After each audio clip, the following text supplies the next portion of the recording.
तो good evening all of you. आप लोग कैसे हो? आई होप कि आप लोग ठीक होंगे। आज हम आप लोगों के सामने पार्ट 1 यानी वास्तविक संख्याएं क्लास 10 का यूपी बोर्ड का पहले चैप्टर पढ़ाने जा रहा हूं, जिसका नाम है वास्तविक संख्याएं। वास्तविक संख्याएं पार्ट 1 है। देखिए इसमें का प्रमेय नंबर 1, प्रमेय संख्या 1 क्या है? यूक्लिड विभाजन प्रमेय का।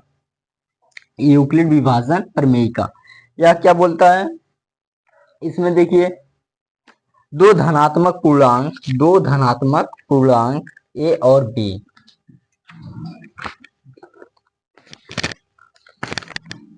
दो धनात्मक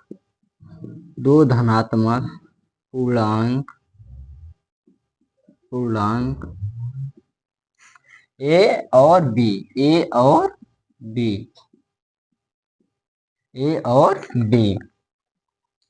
दिए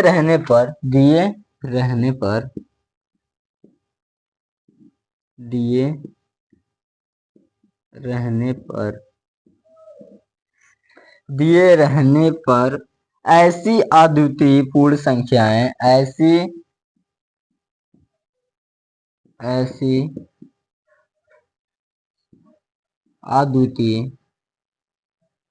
अद्वितीय पूर्ण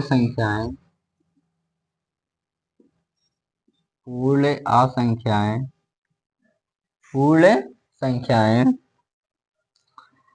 Q और R विद्यमान है। Q और R विद्यमान है।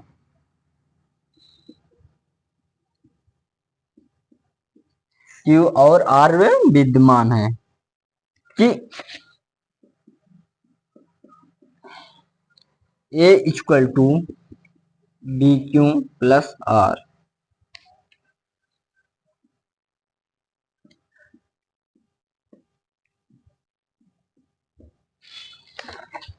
देखिए क्या बोल रहा है प्रमेय संख्या 1, यूक्लिड विभाजन प्रमेय का। दो धनात्मक पूर्णांक ए और बी मतलब ए क्या है? ए और बी दो धनात्मक पूर्णांक संख्या है। दिए रहने पर ऐसी अद्वितीय पूर्ण संख्याएं Q और R विद्यमान है कि A equal to B Q plus R। यही हमारा यूक्लिड विभाजन प्रमेय का है। तो A क्या है? इसमें का डिविडेंड है। ठीक है, क्या है? डिविडेंड है।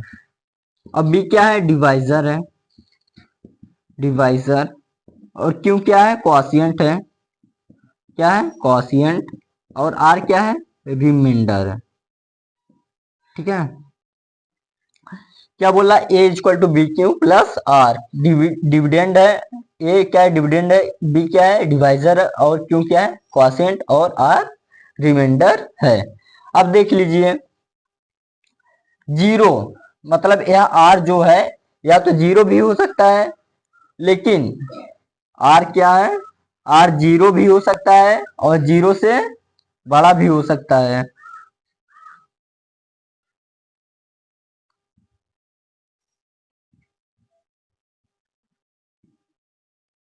जीरो भी हो सकता है और जीरो से बड़ा भी हो सकता है, लेकिन यह कितना बड़ा हो सकता है? तो यह जो डिवाइजर रहेगा उससे छोटा ही रहेगा। ठीक है, उससे छोटा ही रहेगा। देखिए 455 और 42 का हमें एचसीएफ ज्ञात करना है। 42 का एचसीएफ हमें क्या करना है? ज्ञात करना है। किसका? 442 और 455 और 42 का। तो अब देख लीजिए पहले हम लोग A equal to B Q plus R लिखेंगे। तो A क्या है? जो बड़ी संख्या रहेगा यहाँ पे लिख देंगे 455 और B क्या है? 42। या कितने बार जाएगा? 10 बार। देख लीजिए पहले ऐसे यहाँ पर 455 में हम भाग दे देंगे 42 का।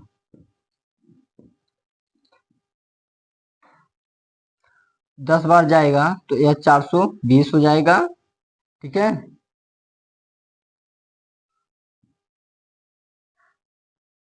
35। यहाँ पर 42 से भाग दिए तो 10 बार में गया, यहाँ पर हमारा 35 हो गया। अब देखिए ये जो रिमाइंडर हमारा कितना बचा, 35। रिमाइंडर हमारा कितना बचा, 35। तो अब डिवाइजर जो है यहाँ पर इसे रिमाइंडर बना, मतलब यहाँ पर रिमाइंडर है, इसे हम डिविडेंड बना देंगे। जो यहाँ पर डिवाइजर है इसे हम लोग क्या बना देंगे, डिविडेंड, यानी 42। अब यह कितने बार जाएगा, एक बार जाएगा।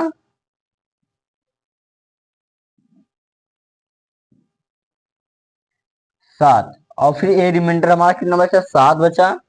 तो अब 7 रिमाइंडर को हम लोग डिवाइजर बना देंगे और जो डिवाइजर था इसे डिविडेंड बना देंगे, 35। तो 5 बार में 7 बचे 35। अब देख लीजिए जो यहाँ पर जीरो आ गया हमारा, तो जीरो के जस्ट ऊपर वाला डिवाइजर हमारा क्या रहेगा, एससीएफ रहेगा। तो देख लीजिए यहाँ पर 455 डिविडेंड था, डिवाइजर 42 था और मल्टीप्लाई 10। अब यहाँ पर रिमाइंडर कितना बचा, 35।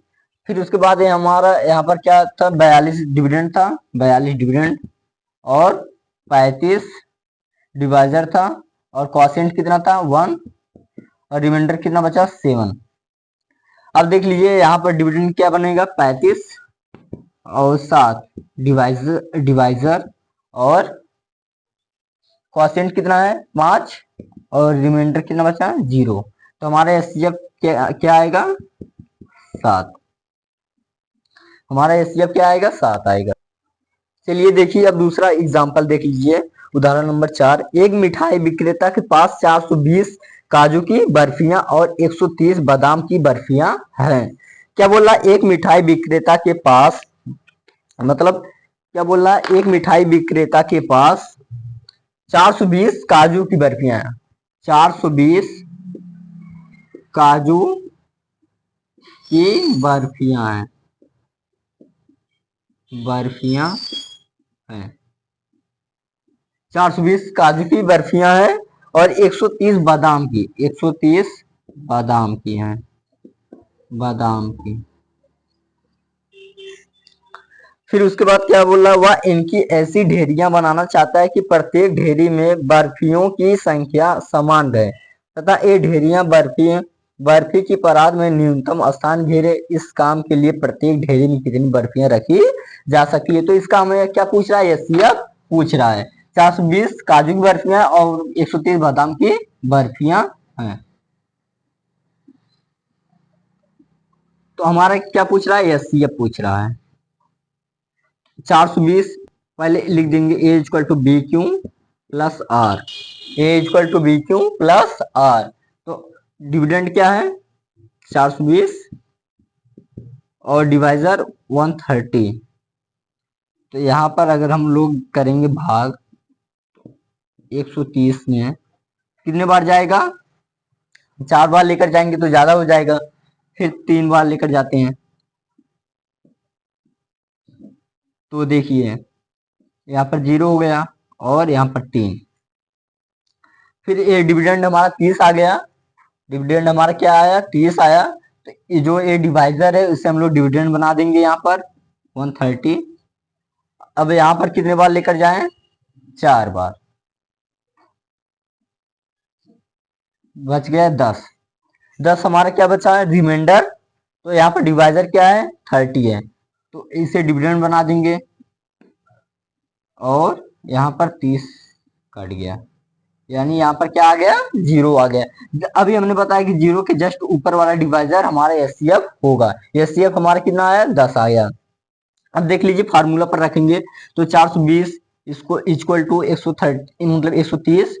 फिर क्वोशिएंट क्या है, 3, क्वोशिएंट कितना है, 3 और रिमाइंडर कितना बचा, 30। फिर उसके बाद देख लीजिए डिविडेंड क्या रहेगा, 130 इक्वल टू 30, क्वोशिएंट कितना है, 4 और रिमाइंडर कितना बचा, 10।